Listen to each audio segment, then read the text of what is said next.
The town of Mayfield, Georgia, woke slowly, the air heavy with the sticky warmth of late summer. A thin mist lingered in the pine woods, dissolving as the sun pushed higher. Life here rarely changed.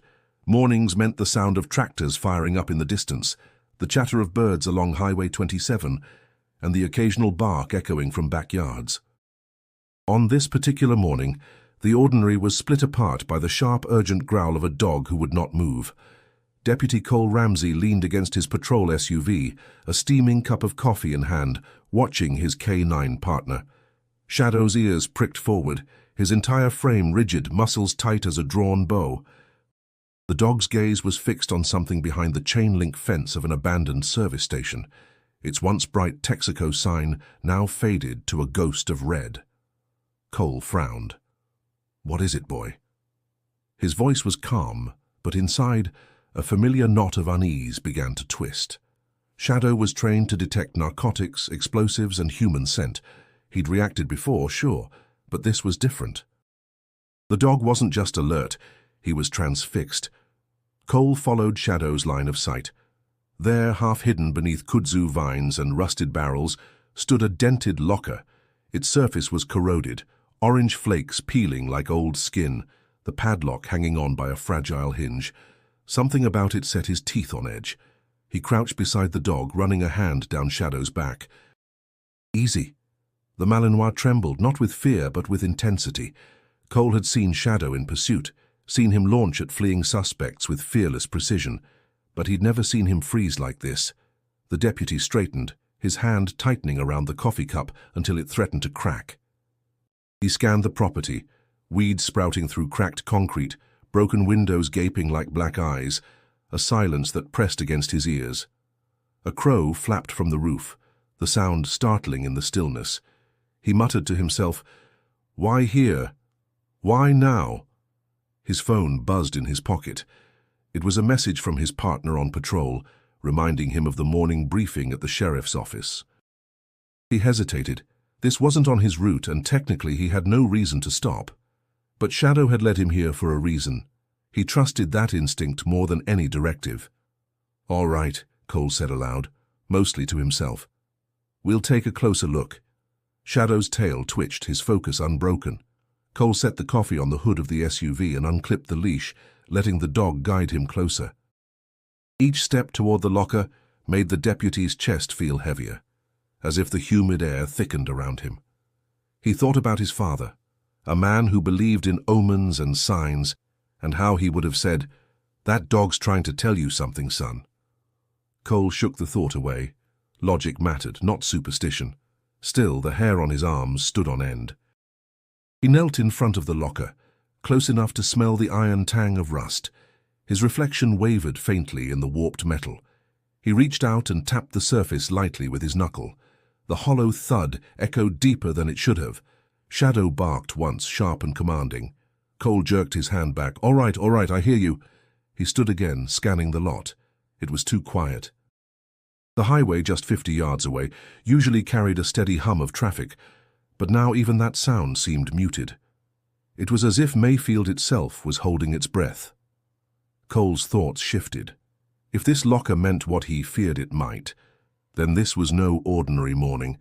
It wasn't just rust and decay, there was history here, something waiting to be unearthed. He looked down at Shadow, whose gaze had not faltered. The deputy whispered, almost to himself, "What did you find, partner?" And for the first time in years, Cole Ramsey felt the stir of something he had nearly forgotten, dread laced with anticipation. Before we uncover what was hidden behind that locker, don't forget to subscribe for more unbelievable true stories.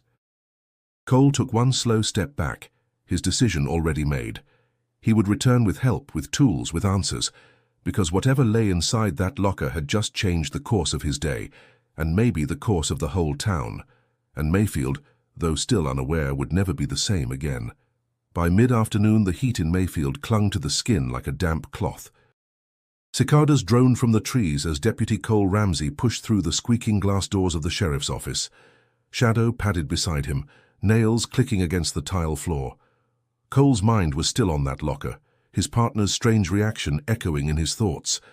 He knew what his gut was telling him, But around here, gut feelings weren't worth much without proof.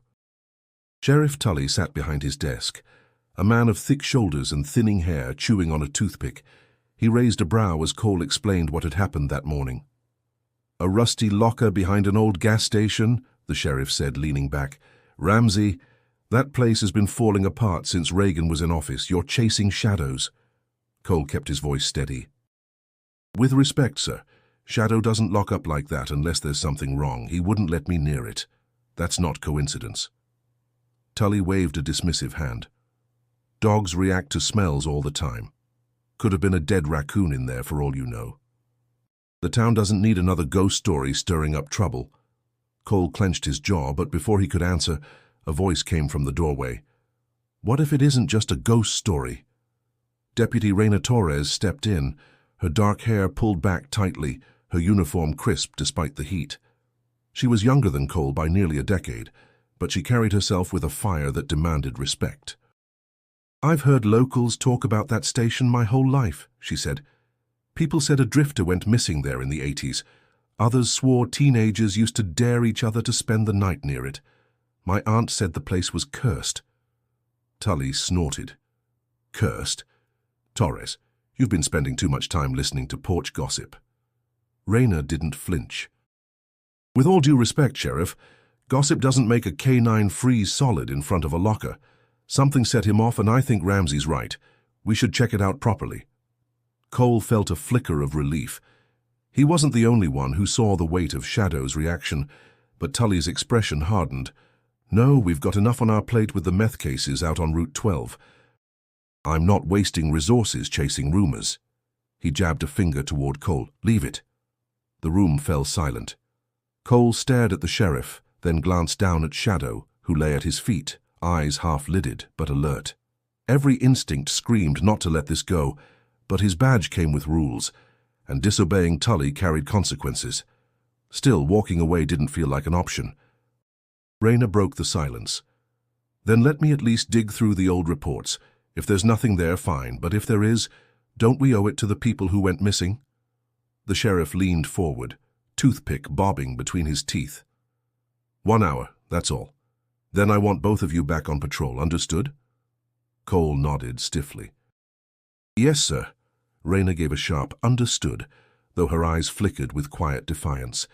As they left the office together, Cole muttered under his breath, "He doesn't want to see it." Reyna glanced sideways. "Or he's scared of what we'll find." They walked to the records room, where the air was thick with dust and the smell of old paper. Rows of yellowing files stretched into the shadows. Reyna pulled a box labeled 1990-1999, Missing Persons. She set it on the table, flipping open the lid with careful fingers.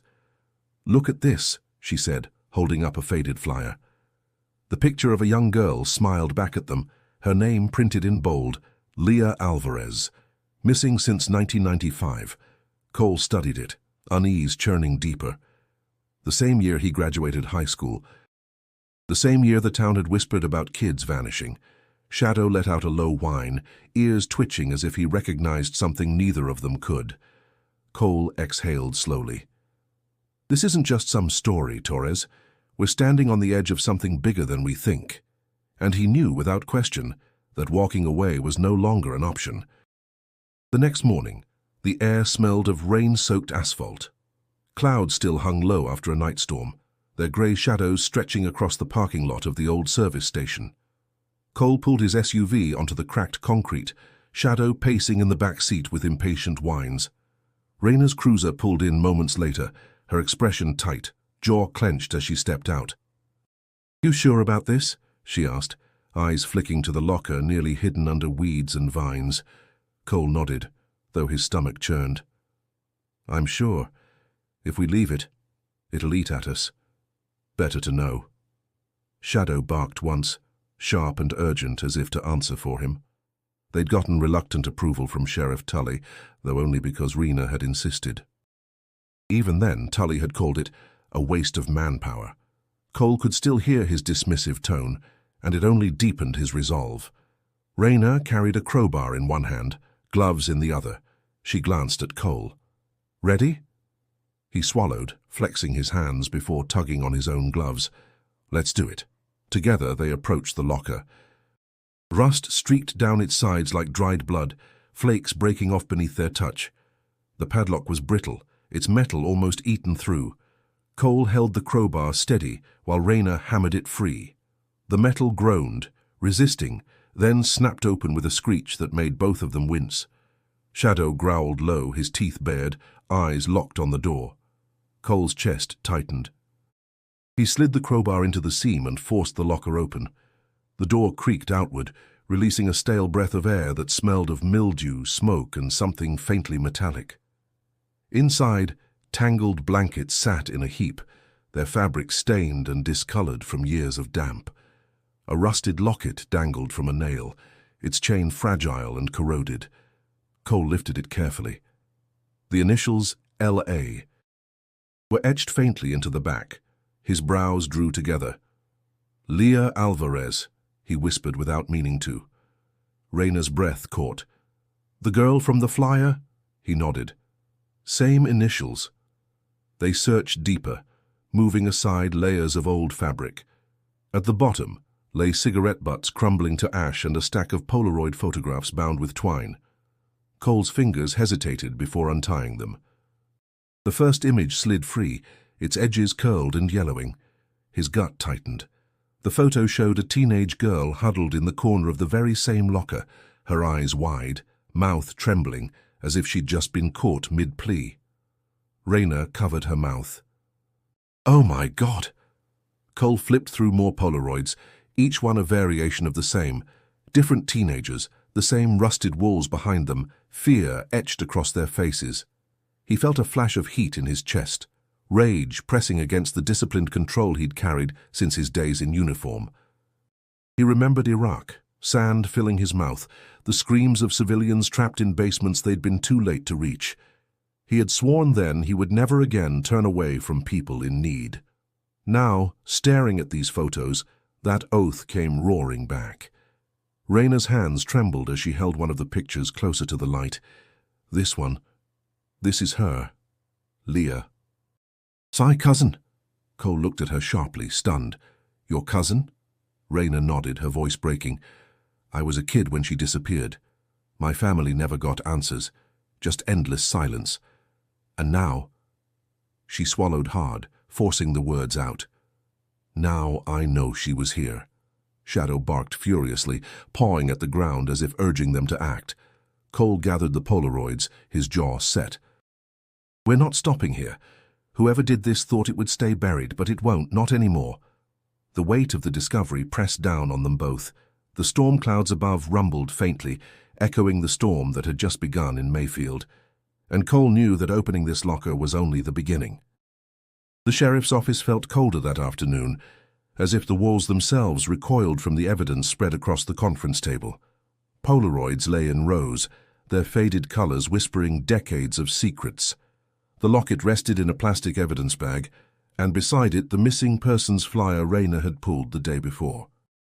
Cole sat stiff in his chair, Shadow curled at his feet, ears twitching with every sound in the room. Sheriff Tully stood with arms crossed, his face drawn into a scowl. "You two have opened up a hornet's nest," he said, voice heavy with disapproval. "Those files are from 30 years ago. People moved on. Dragging this out of the grave won't do anyone any good." Rayner's jaw tightened, her eyes flashing. "People didn't move on, Sheriff. Families were left without answers. Leah Alvarez was my cousin. My family still sets a plate for her every Christmas. Don't tell me this doesn't matter." For a moment Tully's hardened expression faltered, but he quickly masked it with irritation. "I understand grief, Torres, but grief doesn't solve cases. This town's fragile. You stir this up and you're going to rip old wounds wide open." Cole leaned forward, his voice even but sharp. "Sheriff, with respect, we don't get to decide what's too painful to uncover. Our job is to follow the truth no matter where it leads." The silence that followed was thick. Tully shifted his weight, the floorboard creaking beneath him. "You're both chasing shadows," he muttered finally, then turned toward the window, his back stiff. Rayner shook her head, whispering under her breath. "He doesn't want the truth. He wants quiet." Cole kept his eyes on the photographs. His fingers hovered over one in particular. A girl barely 16, hair tangled, her fear frozen in a frame. He thought of the tunnels in Fallujah, the lifeless eyes he had seen when rescue came too late. The guilt pressed on him even now, years later. He wasn't going to fail this time. They carried the box of old files into the records room, the smell of dust and age surrounding them. Rayner dug through folders with meticulous care, while Cole skimmed incident reports. Each document was a story of sudden disappearance, teens vanishing after football games, after late shifts at the diner, after walks home that never ended. Rayner exhaled sharply. Look at this, 3 cases, all between 94 and 96. Girls the same age, same build, all disappeared within a 5-mile radius of that service station. She spread the files across the table. How did no one connect this? Cole shook his head slowly. Maybe someone didn't want to. Her eyes met his, a quiet intensity sparking between them. You think it was covered up? He didn't answer. He didn't have to. The weight of silence said enough. Shadow stirred suddenly, letting out a low whine. His gaze followed the shifting light spilling through the blinds, ears alert as though he sensed what the humans couldn't. Cole reached down, scratching behind his ear. Easy, boy, he murmured, though his own pulse was quickening. Rayner's voice softened. My dad used to tell me Leah was probably living somewhere far away. Maybe she ran off to chase a better life. My mom, she never believed it. She said Leah was taken, that somebody here knew more than they said. Cole studied her. And now we know your mom was right. The air grew heavy again. Rayner's hands curled into fists around the edge of the table. I'm not letting this die in another box of cold files, not when we're this close. Cole nodded, resolve burning through the doubt gnawing at him since the locker was cracked open. Then we keep digging. We don't stop until we find out who did this. Neither of them said it aloud, but they both understood. The town of Mayfield had been carrying a secret in silence, and they had just torn the first stitch loose. The evidence lab in Columbus buzzed faintly with the hum of fluorescent lights. Cole leaned on the counter, arms crossed, watching the technician dust the locket and cigarette butts with practiced hands. Every scrape of the brush against metal felt like an eternity. Rayner stood beside him, her foot tapping the linoleum floor, the tension radiating off her like static. Finally, the technician glanced up. We got a partial. Not much, but it's enough to run. He slid the evidence into a bag, sealing it carefully. I'll feed it through APHIS tonight. Cole nodded. Call me the second you get a hit. Back in the cruiser, Rayner exhaled sharply, staring out at the blur of pine trees along the highway. You think it'll give us something real? It has to, Cole said. His knuckles tightened around the steering wheel. This locker sat there for decades, untouched. Whoever used it thought no one would ever dig it up, but we just opened their secret. Hours passed before the call came. When it did, Rayner was the one to answer, and Cole knew by the way her face drained of color that the result mattered. Fingerprint belongs to a Tommy Rayburn, she said, voice low. Arrested in '96 for assault, served a short sentence. He's the janitor at Mayfield High now. The words settled between them like lead. Cole pictured the school, the Friday night lights, the bleachers full of cheering families, a man sweeping halls, fixing lockers, waving to kids as if nothing in his past lingered. Cole muttered, People trust him around their children. Rayner's fists clenched. If his print was in that locker, then he's part of this. He has to be. The next morning they brought Rayburn in. The man shuffled into the interrogation room, stocky and balding, his uniform shirt smelling faintly of bleach. His eyes darted between them, nervous but not surprised. Cole placed the file on the table. Your fingerprint was found inside an abandoned locker. Care to explain? Rayburn frowned, scratching the back of his neck. Locker? You mean that old gas station? I used to hang around there when I was a kid. Everyone did. Probably smoked a pack or two back then. That's all you found? Rayner's voice sharpened. A teenager's belongings were in there, photographs. Things you don't just stumble across. Rayburn's lips tightened. I don't know anything about that. Shadow, waiting quietly in the corner, suddenly growled. The sound rumbled low, filling the room with tension. His ears pressed forward, eyes fixed on Rayburn. Cole had seen that reaction before. It wasn't random. Shadow smelled something. Fear, guilt, something deeper. Cole leaned in, his tone steady but firm. "My dog doesn't lie. You want to rethink your answer?" Rayburn shifted uncomfortably, sweat gathering at his brow. But then, just as quickly, his expression hardened. "You can believe your mutt all you want, but I didn't do anything, and you don't have proof I did." The interview ended without confession. Rayburn left the station with an air of smug defiance, but Cole's instincts screamed louder than ever. Shadow had reacted with the same unshakable certainty he'd shown at the locker. Later, outside under the heavy Georgia sun, Rayner paced. "He's hiding something, I know it." Cole nodded slowly. "Shadow knows it too. But right now Rayburn has an alibi, and the sheriff won't let us hold him on a fingerprint alone." Rayner's frustration boiled over. "So what now? We just let him walk the halls of a school like nothing's wrong?" Cole's eyes darkened, his jaw rigid. "For now we watch. We dig deeper." "Because this isn't over. Not by a long shot." Shadow sat between them, still tense, as if warning them both that the real danger hadn't yet revealed itself. The old service station sat in silence, the cicadas humming in the trees around it. Cole and Rena stood by the cracked concrete, staring at the structure like it might breathe on its own. A folded blueprint, yellowed and brittle with age, lay across the hood of Cole's SUV. He traced his finger along the faint lines. "Here," he said, pointing to a section beneath the building. "Storm drainage runs right under the station. Looks like it hasn't been used in decades." Rayner leaned closer, squinting. "You think that's how they kept it hidden?"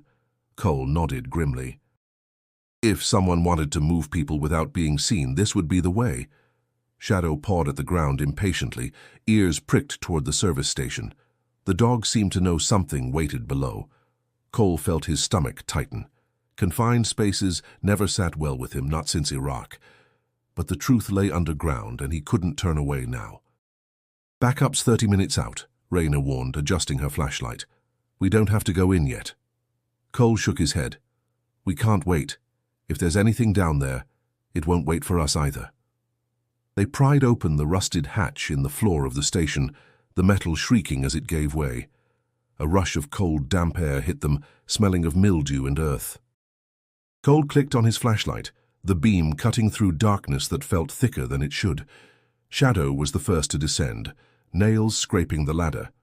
Cole followed, each rung sending a pulse of tension through his arms. Rayner brought up the rear. The tunnel stretched ahead, narrow and low, water dripping from overhead pipes.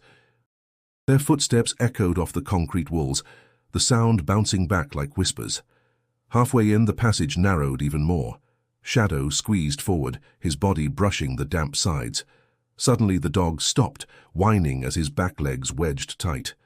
"Easy, buddy," Cole murmured, crouching low. Panic surged in his chest, the same crushing feeling he'd had trapped in a Humvee years ago, when fire rained from every direction and the exit had seemed impossibly small. His breath quickened, hands trembling as he tried to pull Shadow free. Rayner's hand touched his shoulder. "Breathe, Cole. You've got him. Focus." Her steady voice anchored him. He wrapped his arms around Shadow's waist, braced his boots against the slick floor and heaved. With a sharp jerk, the dog slid free, landing in a splash of cold water. Shadow shook himself violently, then surged ahead, undeterred. Cole leaned against the wall, chest heaving. Rayner gave him a small nod. "You good?" He swallowed hard and nodded. "Yeah. Let's finish this." They pressed deeper, until the tunnel widened into a hidden chamber carved into the earth. The air grew heavier, the smell stronger, mold, sweat, something metallic beneath it all. Their flashlights swept across the space, revealing chains bolted to the walls, scraps of stained cloth on the floor, and a stack of dusty VHS tapes piled in a corner. Rayner's hand flew to her mouth. "My God, they kept people here." Cole's stomach lurched, bile rising in his throat. He crouched beside the chains, running his gloved fingers over the cold metal. Every inch of the room screamed of captivity. His flashlight beam shook as old memories clawed their way back, faces of those he couldn't save, shadows of war blending with shadows of Mayfield's secret. Shadow barked sharply, circling the chamber, his nose pressed to the dirt. He pawed at a section of floor, whining insistently. Cole crouched again, brushing aside the soil until his fingers struck something hard. Another box, smaller, its wood warped with age. He didn't open it. Not yet. The discovery itself was enough to shake him. Raina's voice trembled as she whispered, "This isn't just about a locker anymore, is it?" Cole closed his eyes for a moment, forcing down the storm inside him. "No," he said finally. "This is bigger. Much bigger." And deep in his chest, he knew they had only uncovered the first layer of Mayfield's buried truth. The box creaked open with a reluctant groan, the wood splintering under Cole's grip. Inside lay a collection of VHS tapes, their black plastic casings worn, labels smudged but still legible in faded marker. Some bore dates: June 94, March 95, August 96. Others had only single letters or numbers. Raina stared at them as if they might bite. "We need to see what's on them," she whispered. Cole hesitated, his stomach twisted at the thought. He had seen enough in war to know that sometimes the truth wasn't something you could unsee. Still, answers lived inside those tapes. Without them, the case was nothing but fragments. At the sheriff's office, an old player was dug out of storage. Raina slid the first tape into the machine, her hands trembling. The screen flickered with static before an image emerged, dim lighting, a narrow frame. A teenage boy sat in front of the camera, shoulders hunched, eyes red from crying. A man's voice asked questions off screen, smooth but firm. "Name?" The boy gave it in a trembling whisper. "Do you understand why you're here?" The silence stretched before the boy nodded. His voice cracked as he said, "Because I didn't listen." Raina clapped a hand over her mouth. Cole's fists clenched against his thighs. The tape ended abruptly, the screen going black. Another tape clicked into place. This one showed a girl, frail, hair falling in messy strands. The same voice spoke again, steady and calm. "If you behave, you'll be rewarded. Do you understand?"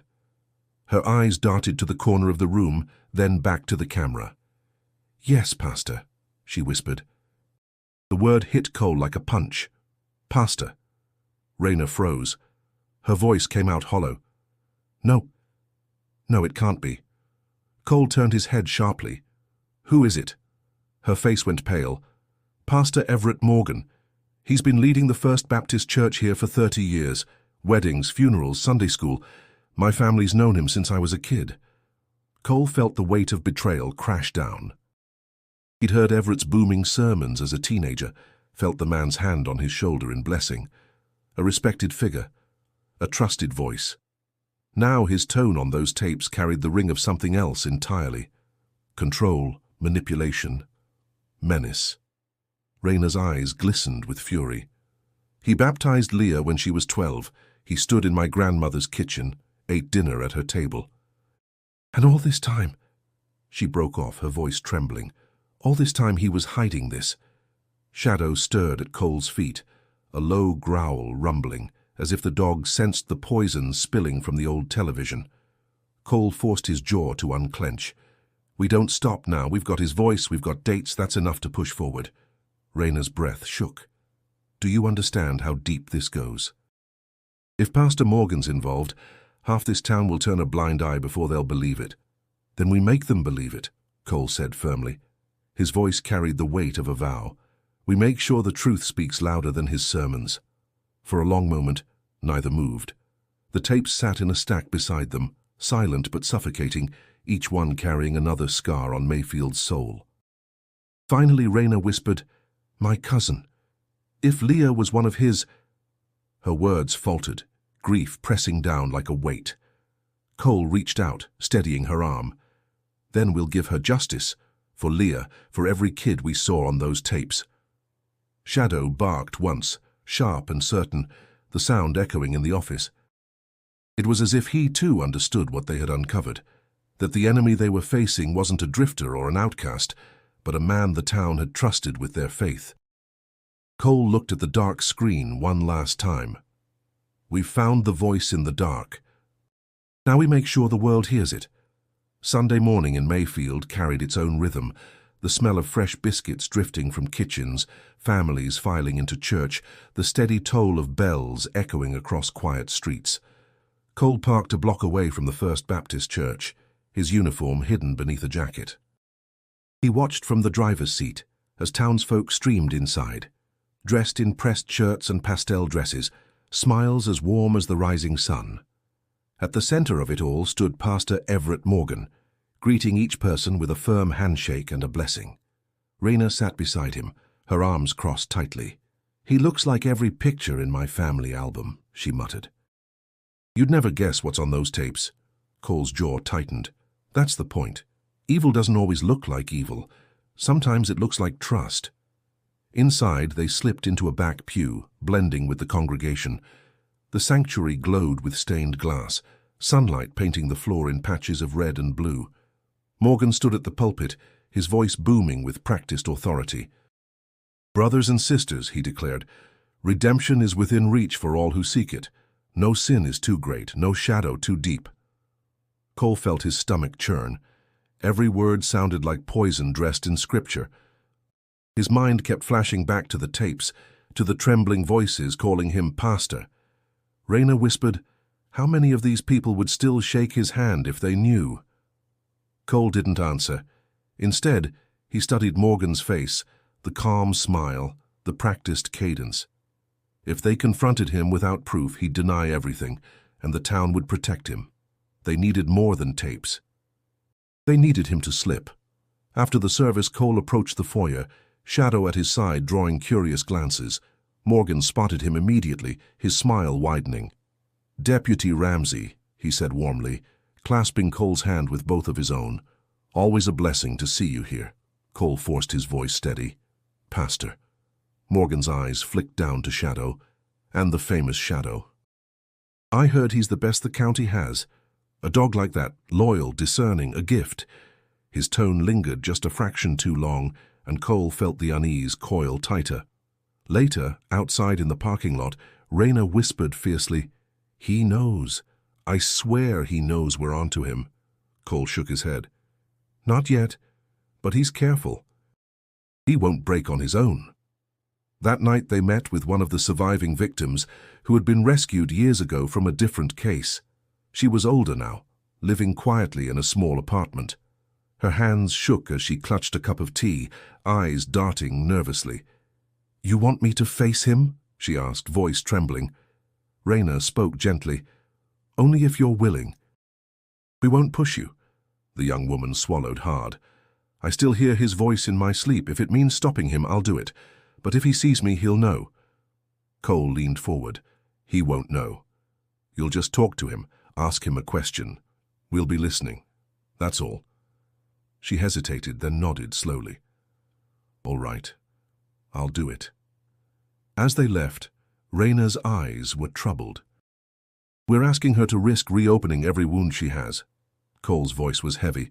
"I know, but if she's willing, it might be the only way to make him slip." The night air outside smelled of rain, heavy clouds pressing low over Mayfield. Cole looked at the horizon, jaw set. He's hidden behind scripture for decades, but the truth doesn't stay buried forever.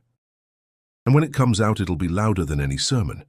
Shadow stood beside him, ears perked, as if ready for what was coming next. The apartment felt tense, every shadow stretching too long under the dim lamp.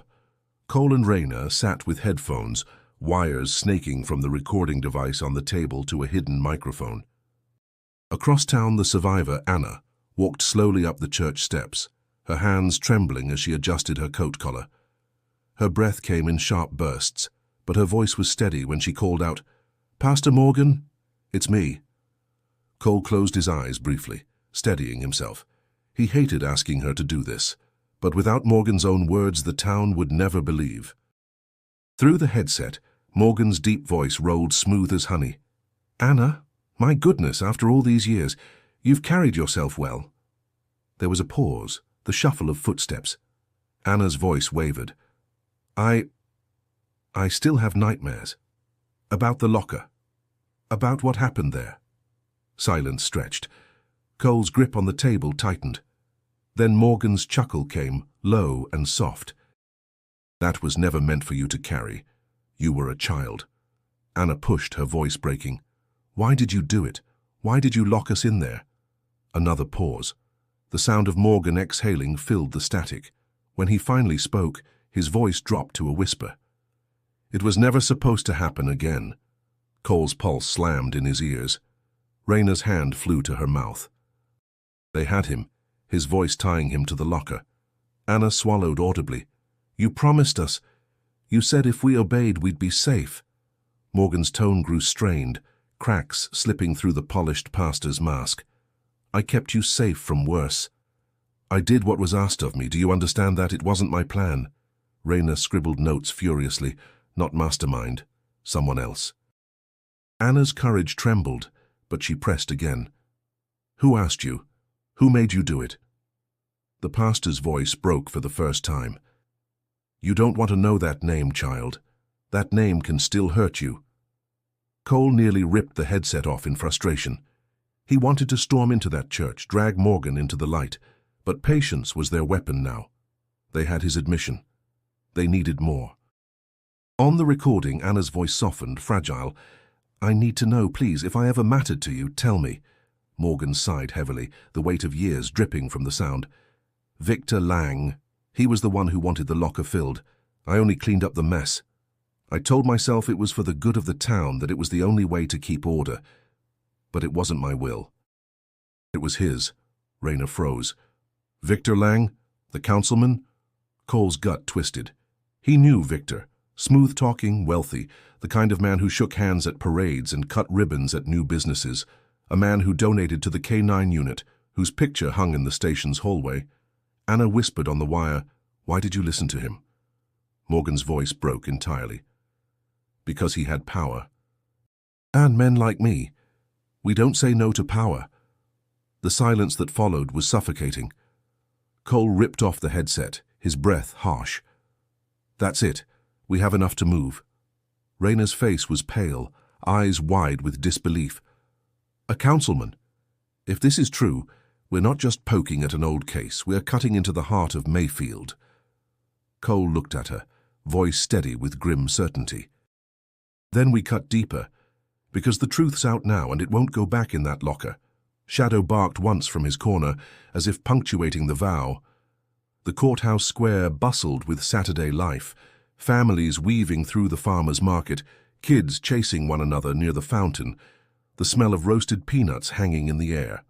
But Cole saw none of it. His eyes locked on Victor Lang, standing by the courthouse steps in a tailored suit, smiling as he shook hands with townsfolk. His silver hair gleamed in the sun, his charm flowing as easily as the small talk. Rayna muttered at Cole's side, That's the man Pastor Morgan named, and look at him like a king on parade. Cole's stomach tightened. The kind of king people don't question. They'd brought the recording to Sheriff Tully first, expecting outrage, maybe disbelief, but not the reaction they got. Tully had listened with a clenched jaw, then slammed the recorder shut. You two don't know what you're stirring, he growled. Victor Lang isn't some small-time crook. He's the man who keeps this town alive. You drag him down, you drag Mayfield down with him, Rayna snapped back. So we just let him walk free while families like mine suffer without answers. Tully's eyes narrowed. This case dies here. That's an order. Cole felt the heat rise in his chest, but he said nothing then. He'd learned in the Corps that sometimes silence was survival.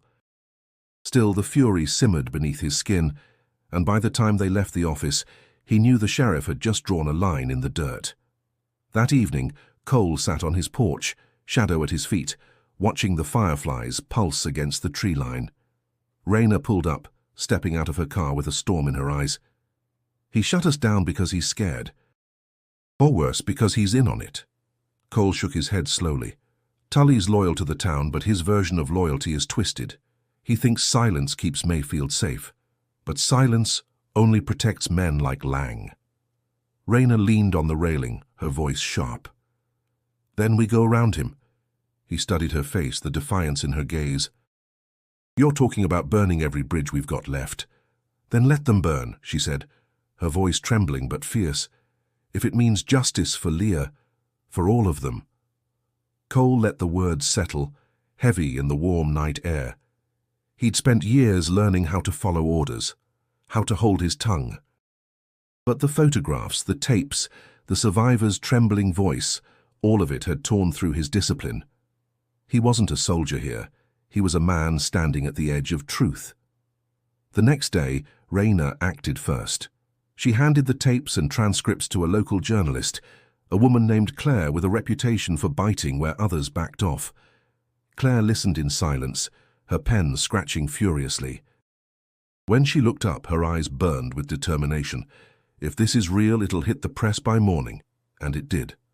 By dawn, headlines screamed, "Pastor's confession points to councilman." The town reeled. Some dismissed it outright, calling it slander. Others gathered in angry clusters outside the courthouse, demanding answers. Victor Lang held a press conference, his voice calm, his smile unfaltering. "These accusations," he declared, "are nothing more than desperate lies meant to discredit a man who has given his life to this community. I will not be shaken by rumors. My record stands for itself." Cole watched the broadcast from the station, fists clenched. Shadow growled at the screen, the sound deep and guttural. Rayna muttered, "He's daring us to come at him. He thinks he's untouchable." Cole's jaw set like stone. "Then we prove him wrong." But even as he said it, a chill slid down his spine. Because going after Victor Lang wasn't just an investigation anymore, it was war.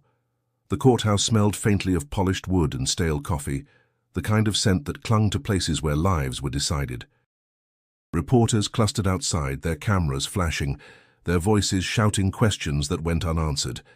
Inside, the air was thick with tension as the case of State of Georgia versus Victor Lang began. Cole sat in the back row of the courtroom, his uniform freshly pressed, Shadow at his feet drawing hushed murmurs from the gallery. Rayna sat beside him, a file of notes clutched tightly in her hands. Neither spoke, but the weight of the moment pressed down on both. The prosecutor, a wiry man with sharp eyes, rose first. "Ladies and gentlemen of the jury, what you're about to hear is not rumor, it is not speculation, it is testimony, evidence, and truth. Truth that has been buried in Mayfield for decades. The locker, the tapes, the confessions, they all point to one man who abused his power for far too long." His hand shot toward Lang. "That man sits before you." Lang didn't flinch. He leaned back in his chair, lips curled in the faintest of smiles, as though the trial were nothing more than an inconvenience. The first witnesses were survivors. One by one they stepped into the box, voices trembling as they recounted nights of fear and the face of the pastor who had betrayed them. Some broke down, others spoke with fire, but every word etched cracks into the courtroom's silence. When the tape recordings were played, the atmosphere shifted further.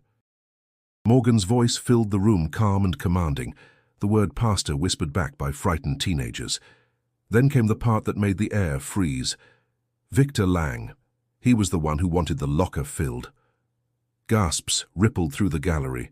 Rayna's nails dug into her notepad. Cole's chest tightened with grim satisfaction. The truth was out, at least in this room. Lang's attorney, smooth and articulate, tried to twist the narrative. "Ladies and gentlemen, this so-called confession came from a disgraced pastor, desperate to shift blame. There is no physical evidence tying Councilman Lang to these allegations, not a fingerprint, not a trace." The defense hammered at credibility, painting survivors as confused, memories distorted by time and trauma. He argued the tapes were misinterpreted, that the voices could belong to anyone. Lang's smirk deepened with each objection sustained, each seed of doubt planted. At one point, Lang turned slightly, his gaze meeting Cole's across the courtroom. It was a brief glance, but the meaning was clear. "You can't touch me." Cole's fists clenched, a fire roaring in his chest. He felt Shadow tense beside him, the dog's growl low and warning. Cole leaned down, whispering, "Not yet, partner, not yet." By late afternoon, the jury sat weary, their faces unreadable. The judge called for recess, his gavel echoing like a gunshot. People poured into the hallway, voices rising in debate.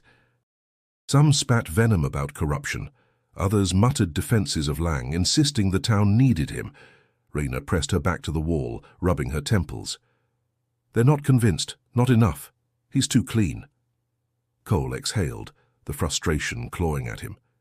"We need more than testimony. We need something they can't deny." Rayner's eyes lifted to his. "Then we find it. Because if this trial ends with him walking free, Mayfield will never crawl out of the shadow he's cast." Cole looked down at Shadow, who stared back with unwavering focus. The dog hadn't led them wrong yet. Maybe, just maybe, there was still one last piece hidden, waiting to surface. And if they didn't find it soon, justice would slip through their fingers like smoke. The courthouse hallways buzzed with arguments after the recess, but Cole heard none of it. His mind churned, frustration boiling. Testimonies and confessions weren't enough. Lang sat smug at the defense table because he knew the evidence was thin. Cole felt the walls closing in, the same suffocating helplessness he'd known in combat when victory hung on a missing piece. That night, Cole couldn't sleep. He paced his living room, Shadow watching him with steady eyes. "There's something we're missing, boy," Cole muttered. "Something hidden, waiting." Shadow's ears pricked, head tilting. Then he barked once, sharp and deliberate, before running to the door. Cole frowned. "What is it?" The dog pawed at the door, growling softly. Cole grabbed a flashlight and followed. Shadow led him through damp grass, past the tree line back toward the service station that had started it all. Moonlight spilled over the cracked concrete, the air thick with the scent of wet earth. Inside, the tunnel yawned below. Cole hesitated only briefly before climbing down again, the beam of his flashlight trembling across the chamber walls. Shadow padded ahead, nose pressed to the ground, tail rigid. Then he stopped, pawing frantically at a section of insulation hanging loose from the corner. Cole knelt, pulling the damp material aside. Behind it, wedged between crumbling bricks, was a small metal tin, rusted but intact. His hands shook as he pried it open. Inside lay a single VHS tape, its label nearly illegible but the date just visible, October 1996. His throat tightened. "Good boy," he whispered, his voice raw. Shadow wagged his tail once, then sat, as if to say the job was done. Back at the station, Cole and Rayner fed the tape into the old player. The screen flickered, static hissing before the image sharpened. This time the camera wasn't on a victim. It was angled toward a man giving instructions, his profile unmistakable. Victor Lang. He paced the room, his voice cold and clear. "Keep the kids quiet. No names, no loose ends. You understand?" From off-camera, Pastor Morgan's voice answered, subdued. "Yes, sir." Lang turned toward the lens then, his face fully visible. "If anyone finds this place, it won't lead back to me. Make sure of that." The tape ended abruptly, the static humming into silence. Rayner's hands flew to her mouth. "Oh my God! This is it. This is what we needed." Cole sat frozen, rage and relief battling in his chest. For weeks they had fought shadows, doubts, denials. Now they held proof so undeniable it could shatter Lang's empire of lies. Rayner whispered, almost in awe. "Shadow found it. He found the one thing that changes everything." Cole looked down at the dog lying calmly at his feet, chest rising and falling. "He always does," Cole murmured, his voice thick. "He always knows." The following morning, the prosecution presented the tape in court. The screen glowed, Lang's voice echoing through the hushed chamber. Jurors leaned forward, eyes wide. Gasps filled the room as Lang's face appeared, his own words condemning him more than any testimony ever could. For the first time, Victor Lang's composure cracked. His smile faltered, his jaw tightened, and his hands twitched against the armrest. The mask he had worn for decades slipped, and the courtroom saw him not as the polished councilman, but as the architect of Mayfield's darkest secret. Cole exhaled slowly, his hand brushing Shadow's head. "Justice," he whispered. Rayner leaned close, her voice steady but fierce. "We've got him now." The gavel struck, the judge calling for order, but Cole knew the tide had already turned. The unseen tape had dragged Victor Lang into the light, and there would be no shadows left for him to hide in. The verdict came swiftly after the unseen tape was played. The jury returned within hours, their faces set with grim certainty. Victor Lang was found guilty on multiple counts: conspiracy, abduction, abuse of authority. The courtroom erupted, some gasping in relief, others weeping openly. Lang sat motionless, his once proud frame slumped, his eyes no longer gleaming with arrogance. Outside Mayfield was a storm of mixed emotions. Some residents clung to denial, insisting Lang had been framed, while others embraced the truth with a hunger sharpened by years of silence. Candlelight vigils formed in the square, families holding up photographs of the missing, their voices rising in prayer and sorrow. Cole stood on the courthouse steps that night, shadow at his side, watching the crowd. The flicker of hundreds of candles glowed against tear-stained faces. Raina approached, her badge catching the light. "It feels like the whole town is breathing for the first time," she said softly. Cole nodded, though his chest felt heavy. "Breathing, yes, but the scars won't vanish overnight." In the days that followed, the community began to reckon with its ghosts. A memorial was erected at the site of the old service station, a polished stone engraved with the names of every confirmed victim, surrounded by fresh flowers that never seemed to fade. Families gathered there daily, some in silence, others sharing stories. Raina placed her hand on the stone one afternoon, whispering a name only she could say with such tenderness: Leah. Her cousin's memory was now etched permanently into Mayfield's history. Cole stood behind her, silent, giving her space, but when she turned, her eyes glistened with gratitude. "Thank you," she said. He shook his head. "Don't thank me. Thank Shadow. He never stopped leading us." The dog wagged his tail gently, though his eyes remained sharp, ever watchful. News of Pastor Morgan's death in custody spread soon after. Officials called it suicide. Others whispered it was guilt or fear that drove him. For many in Mayfield, the news brought no joy, only a hollow ache. He had been a man trusted with their weddings, funerals, and baptisms.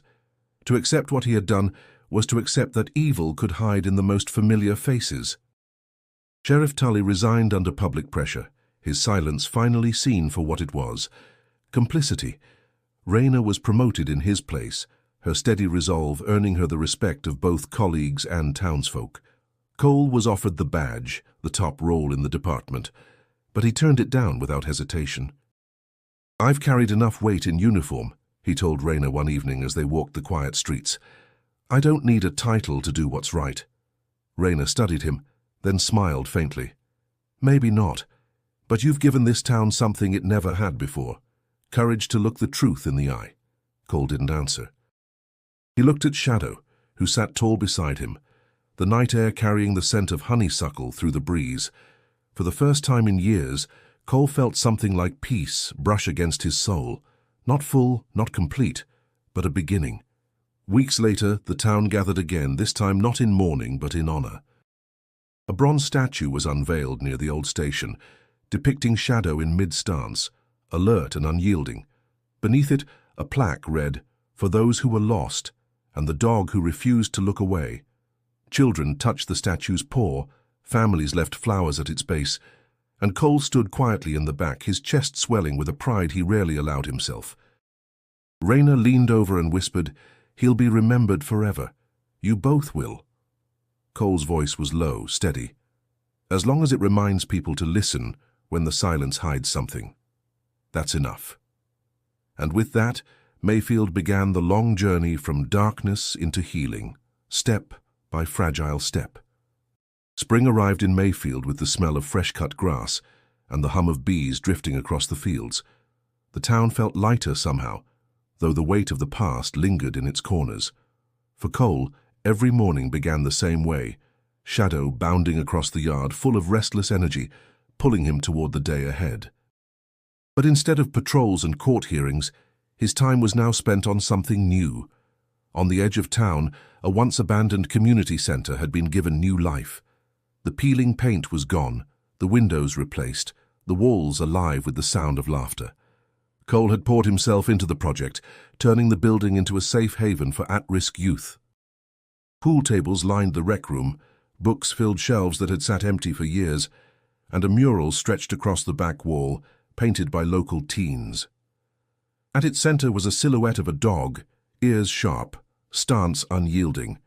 One afternoon, a boy of 15 lingered by the mural, his hands shoved in his hoodie pocket. Cole walked over, Shadow trotting at his side. "You paint this?" Cole asked. The boy shrugged. "Yeah, didn't know if anyone would like it." Cole studied the bold lines, the strength in the strokes. "Looks like truth to me. Strong. Can't ignore it." The boy's lips twitched into the faintest smile. Shadow nudged his hand, and for the first time that day the boy laughed. Across town, Raina found her own purpose in classrooms and auditoriums. Wearing her uniform, she spoke to students about courage, about listening when instincts whispered that something was wrong, about speaking up when silence felt easier. Her words carried weight, not just because of her badge, but because of her scars. One evening after a school talk, she sat with Cole on the steps of the community center, the sun sinking low. Kids played basketball in the lot, their shouts rising in the cool air. "You've built something here," she said, glancing at him, "something this town didn't even know it needed." Cole leaned back against the railing. "I just wanted to give them what I never had, a place to feel safe, a place to belong." Raina nodded, her gaze distant. "I keep thinking about Leah. If something like this had existed back then, maybe things would have been different." The silence that followed wasn't heavy, but thoughtful. They both knew the past couldn't be undone, but the future, they could shape that. Mayfield itself was changing. Council meetings were now open to the public, decisions made with more transparency. The church, once the heart of blind trust, had been restructured under new leadership who welcomed accountability instead of demanding silence. For the first time in decades, people spoke freely, their voices no longer muffled by fear. At the site of the old service station, the memorial stood tall, but the rusted locker no longer haunted the lot. Instead, townsfolk had turned it into a time capsule, sealed with letters from children, tokens of hope, and promises written on scraps of paper. It would be opened in 50 years, a reminder not of secrets hidden, but of courage found. Cole visited often, Shadow at his side, laying a hand on the stone before walking back to the center. Each time he felt the same quiet vow. Never again would silence rule Mayfield. One evening, as fireflies lit the yard of the center, Raina leaned against the doorway and watched Cole toss a ball for Shadow. Her smile was tired but genuine. "You ever think about leaving? Starting fresh somewhere else?" Cole caught the ball, his eyes fixed on the dog sprinting across the grass. "Not anymore. This is where I belong. Where we belong." Shadow returned, panting, eyes bright. Cole threw the ball again, his heart lighter than it had been in years. The past was carved into him, yes, but the future stretched ahead, open and waiting. The sun dipped low over Mayfield, casting long shadows across the town square. The memorial candles had burned out weeks ago, but their smoke seemed to linger in memory, woven into the air like a vow.